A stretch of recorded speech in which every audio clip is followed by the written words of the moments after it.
अब हमारे बीच professor doctor वीर सागर जी उपस्थित हैं। इनके विषय में कुछ न कहते हुए मात्र इतना कहते हैं कि इनकी वाणी को सुने और ग्रहण करने का प्रयास करें।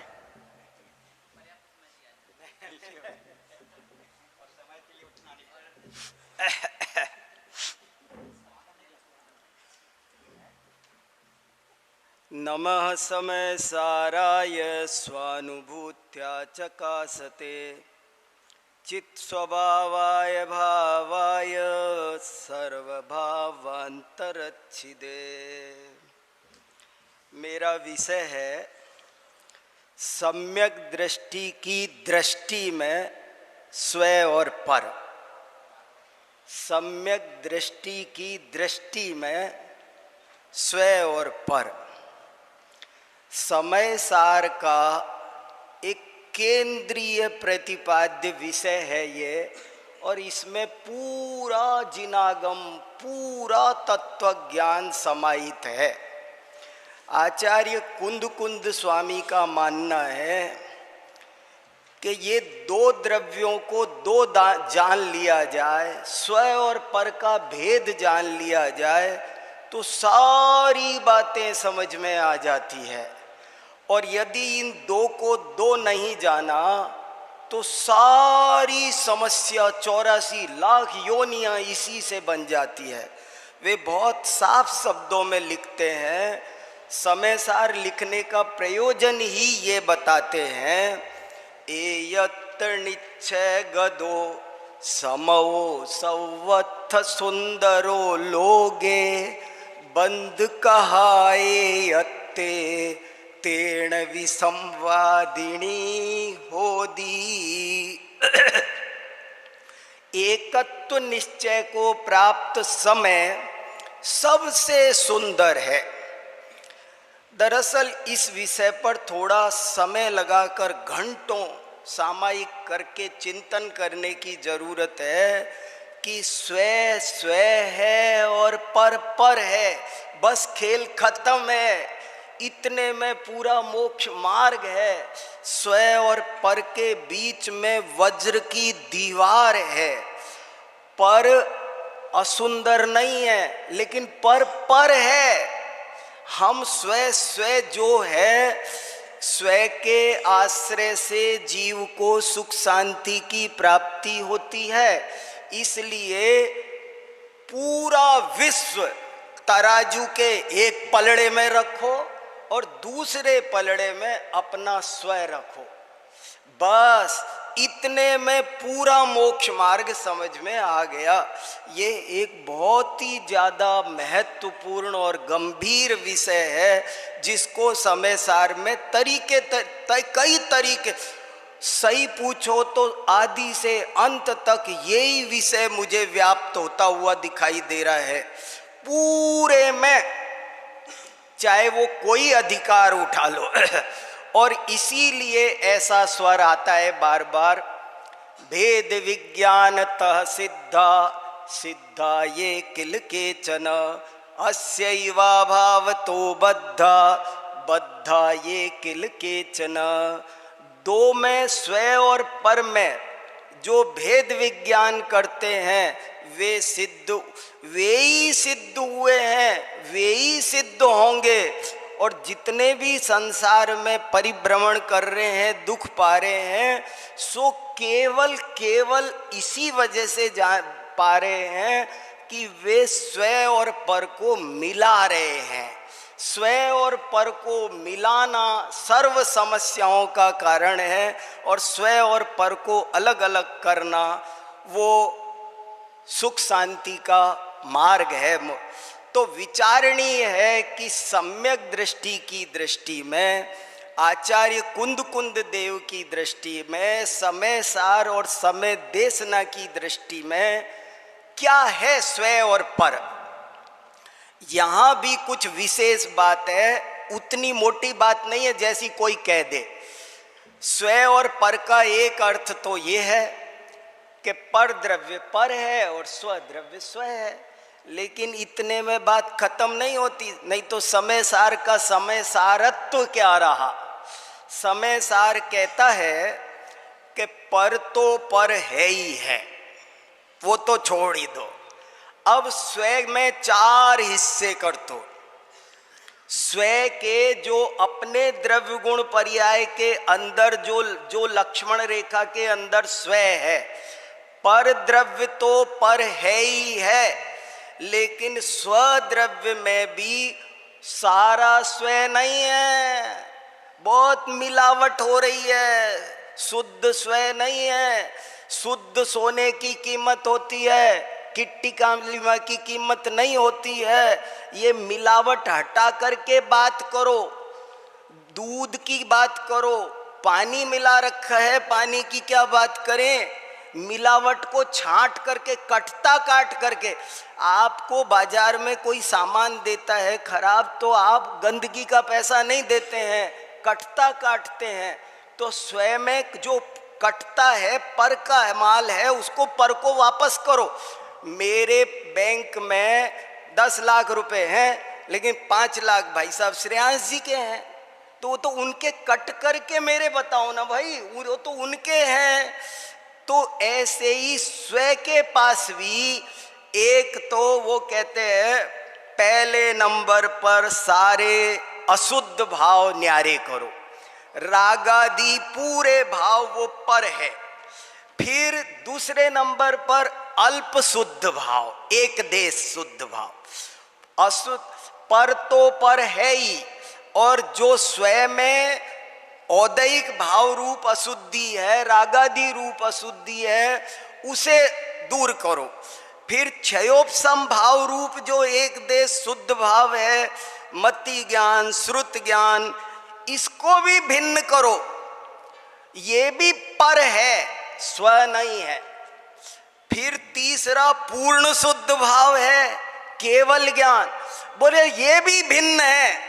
नव तत्व गतत्वे भी 9 तत्वों से भिन्न स्व है।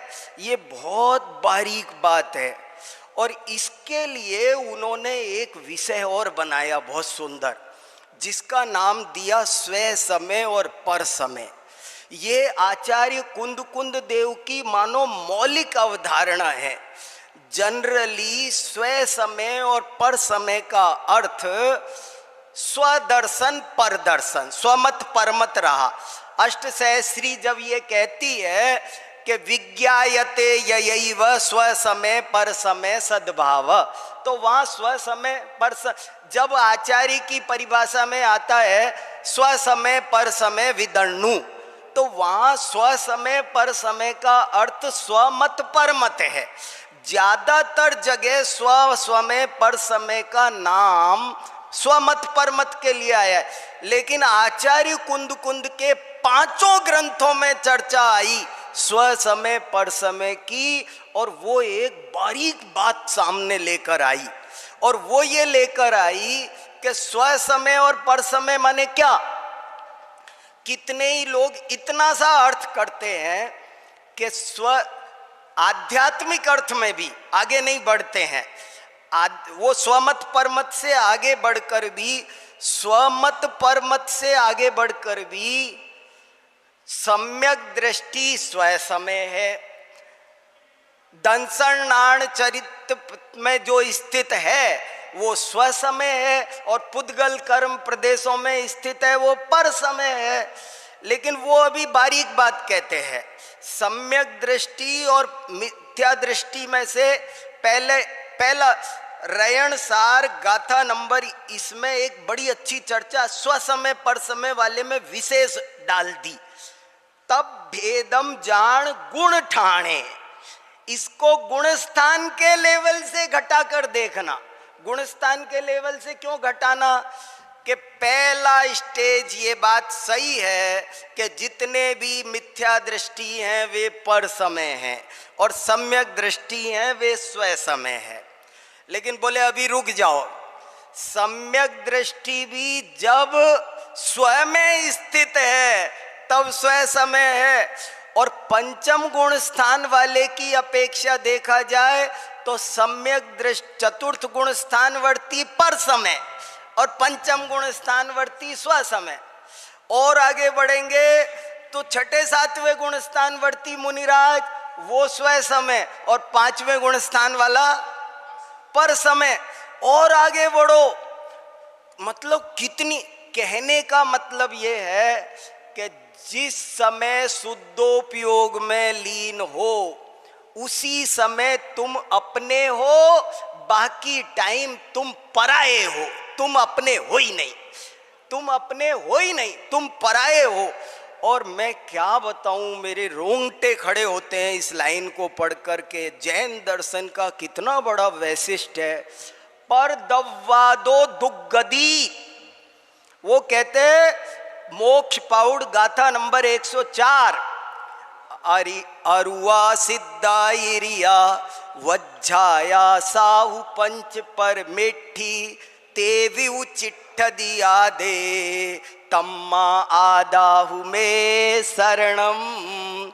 और 16वीं गाथा मोक्ष पाउड़ की, पर दव्वा दो दुग्गदी सब दब्बा दो दुसुगदी होदी, स्वद्रव्य के आश्रय से सुगति होगी, पर द्रव्य के आश्रय से दुर्गति होगी। हमको आपको जीवों को अनादि से संस्कार है, पर लक्ष्य पर के ही गीत सुहाए हैं। हम या किसी के दास बन सकते हैं या किसी को दास बना सकते हैं, पर जैन दर्शन न किसी को दास बनाने का है न किसी का दास बनने का है। ये कहता है भगवान आत्मा अपना सब कुछ है। ये सुख शांति का मार्ग है। दो द्रव्यों को भिन्न भिन्न पहचानो, अपने को जानो, अपने को मानो और अपने में पूरी तरह लीन रहो, समा जाओ। यही धर्म है, बाकी सब पर है। इसके अलावा जो कुछ है वो अधर्म है। यही एक धर्म है। ये ईश्वर और पर की दृष्टि है।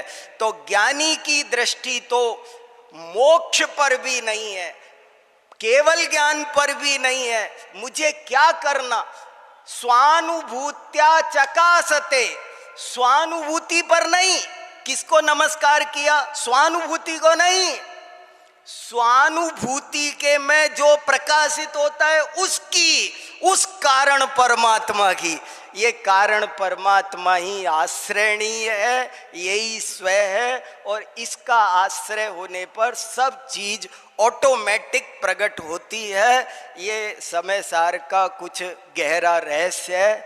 मैं कुछ रख सका हूं तो ठीक है। तृतीय अध्याय। तो स्वानुभूति को नमस्कार नहीं किया, नमस्कार किया है उस समय सार को जो स्वानुभूत्या चकासते, केवल ज्ञान को नहीं, जिसके आश्रय से केवल ज्ञान प्रकट होता है। तुम तो उस त्रिकाली सहज शुद्ध स्वभाव का आश्रय, तुम्हें क्या करना, किसकी जरूरत है? और तब अपने आप ही उस पर्याय में से, उस अंतरंग स्वभाव में से एक बड़ी गहरी बात प्रवचन सार में लिख दी। पज्जै मूढ़ाई पर समया, किसी भी पर्याय का आश्रय लिया, विश्व की किसी भी पर्याय, मोक्ष पर्याय भी पर्याय है, सिद्ध पर्याय भी पर्याय है। न मोक्षोपि मुमुक्षुताम, मोक्ष की इच्छा है उनको भी मोक्ष मिलने वाला, मोक्ष भी पर। ऐसी एक सूक्ष्म बात मेरी समझ में कुछ आ रही है। मैं आचार्य श्री से विनम्र प्रार्थना करता हूँ कि इस संबंध में कहीं भी कोई स्खलन हो। ये विषय बहुत गहराई से मेरे तो फिर वही भाव निकल रहे हैं कि आचार्य श्री आप समय सार को, सबको यही चीज, ये जिंदा है तो जैन दर्शन जिंदा है, ये समय सार जिंदा है तो जैन दर्शन पर बड़े संकट खतरे के बादल मंडरा रहे हैं।